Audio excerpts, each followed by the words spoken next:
My name is Dr. Charlotte Markey.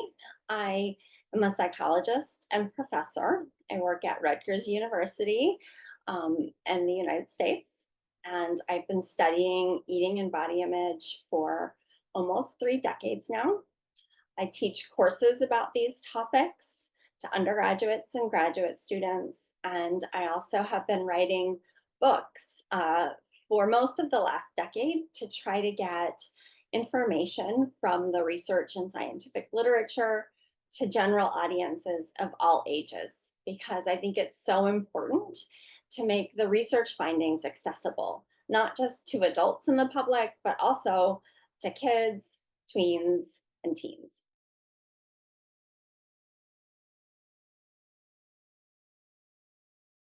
Adultish is a pretty comprehensive resource, and it covers, of course, body image, how to think about body image, how to work to improve body image.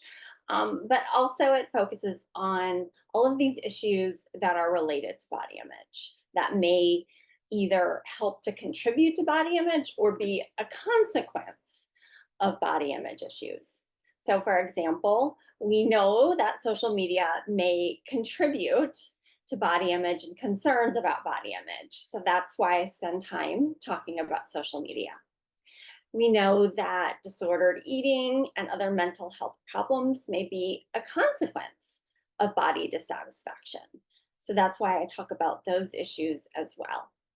My goal is really to create a resource so that young people have a book they don't need to read from front to back necessarily, but that they can go and look up topics that feel relevant to their lives and get the latest information all in one place.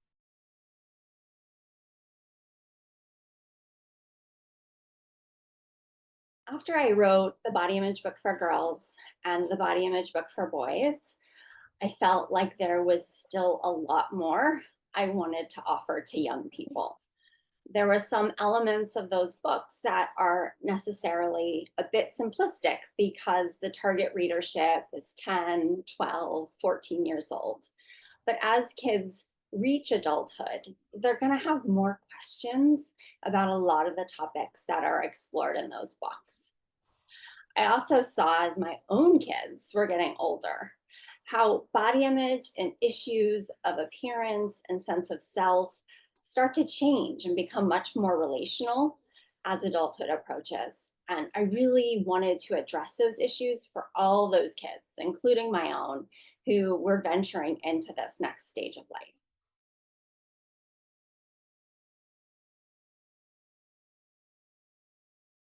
So, social media is incredibly pervasive.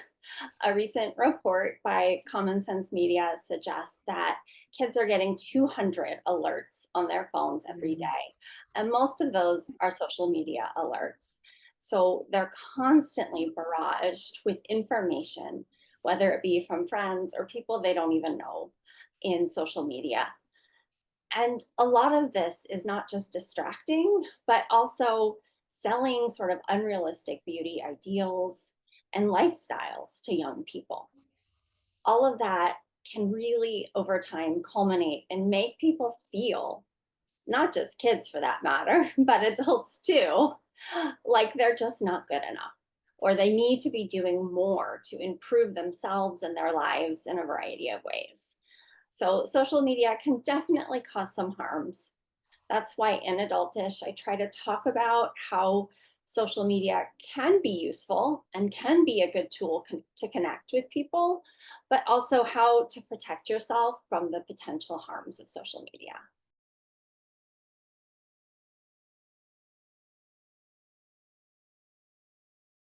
There's a ton of information available about all the topics that I cover in Adultish.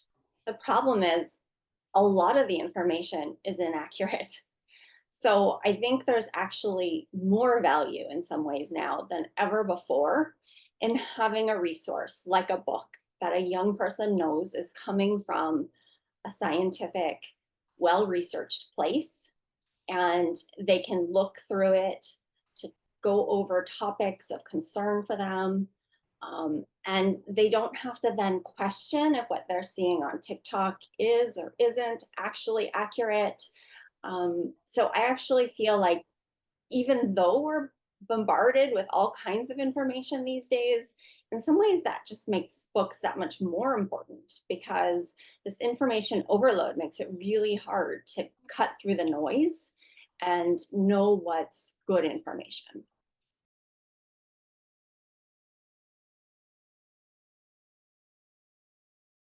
So, young people are going to get tons of information about most of the topics probably covered in Adultish, but so much of that information is not going to be accurate. The internet, social media, peers, sometimes even healthcare providers don't necessarily know a lot of the latest science when it comes to not just body image, but eating behaviors, eating disorders, mental health, relationships. So it's really important, I think, to lay out what people often think, or as I call it, the myth, and then why it's wrong, so that you can really clearly explain to young people that this information you're being exposed to is really not the truth.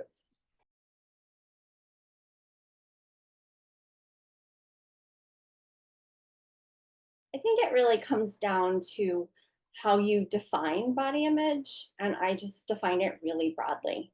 So I don't think it's just how we think and feel about our bodies. That's a typical but pretty simple definition. I think body image is how comfortable are you in your own skin?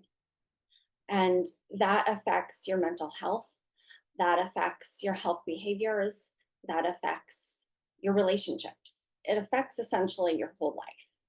So in Adultish, the thread that weaves all the topics together is body image, or how do we feel about ourselves? How do we improve those feelings?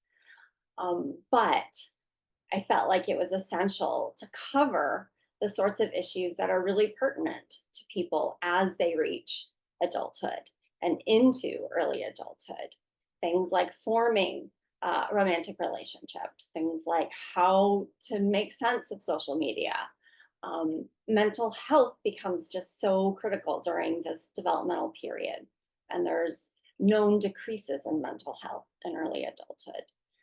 So I felt like a book about body image wouldn't be complete without making the connections to all these other important issues.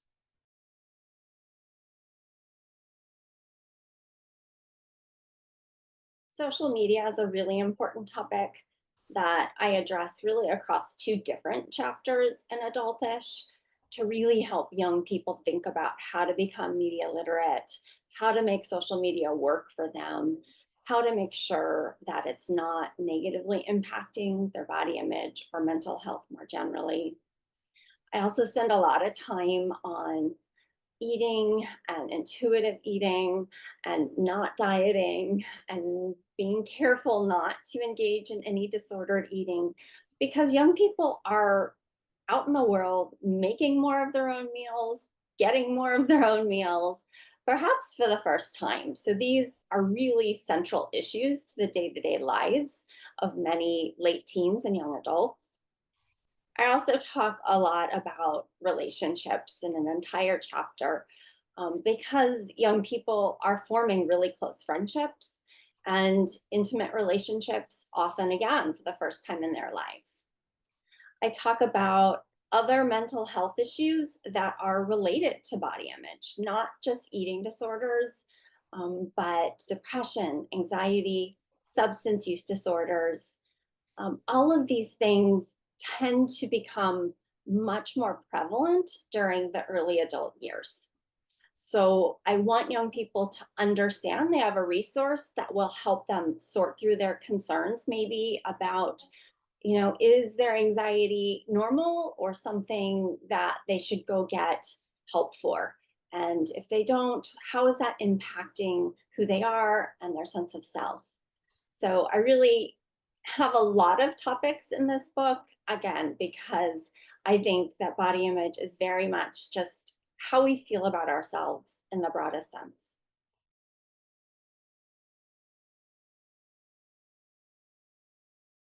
Adultish is based primarily on research and the latest journal articles. And I do my best to make that information really accessible. But I also include a lot of features to try to make the book easy to read.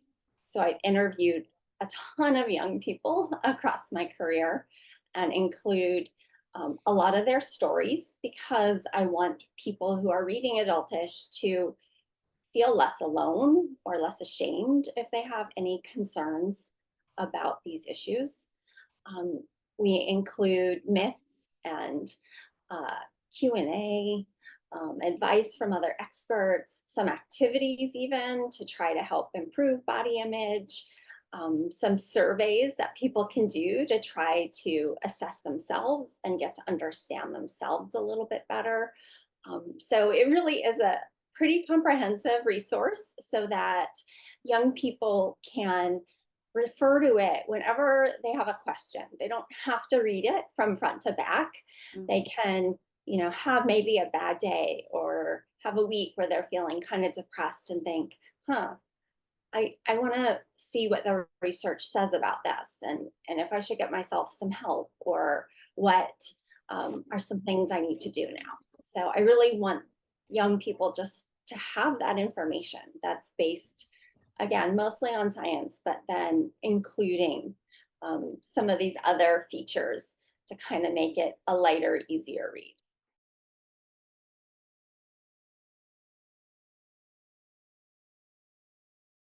Some of the findings about mental health may be pretty surprising. There's been a lot of discourse since the pandemic about mental health concerns among young people and really everyone, I think. But we have data to suggest that mental health concerns have increased among teens and young adults in recent years. We know, for example, too, that during the pandemic, the rates of eating disorders or reported eating disorders seem to have about doubled. And these are not just superficial concerns that people have. 10 to 20% of individuals diagnosed with an eating disorder will experience a fatal complication of the disorder. So these are issues we really need to address, and we need to get information and help to people who are experiencing these illnesses.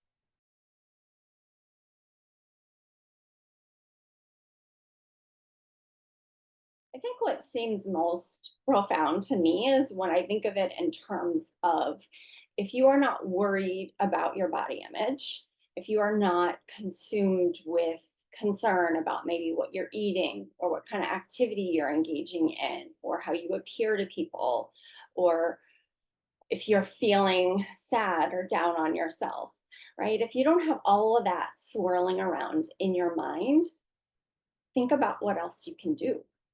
It just opens up all of this other space to be able to engage with friends, form relationships, do well at school or work, right? Develop a career, become passionate about hobbies.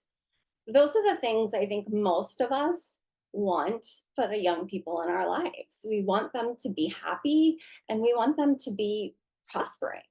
And it's just very hard to do that effectively if you're just kind of always in your own head thinking about this stuff. And I think plenty of us adults out in the world know this from experience. We know what it's like to be a young person and to have those insecurities holding you back and making every day just a little bit harder than it needs to be. And so, if even a few young people read this book and it makes their lives a little bit easier, then I will feel like it's really a success.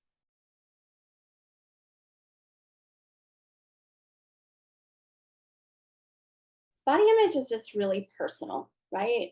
It's how we feel about ourselves. And it's not something we talk a lot about because I think many of us don't want to admit the depths of our insecurity and even shame. And so if teens and young adults read this book and they feel less alone, less ashamed, maybe in some cases get themselves professional help if they think that would improve their lives, or even just talk to parents, friends, other loved ones about these issues in a way that makes them feel less alone, makes them feel less ashamed.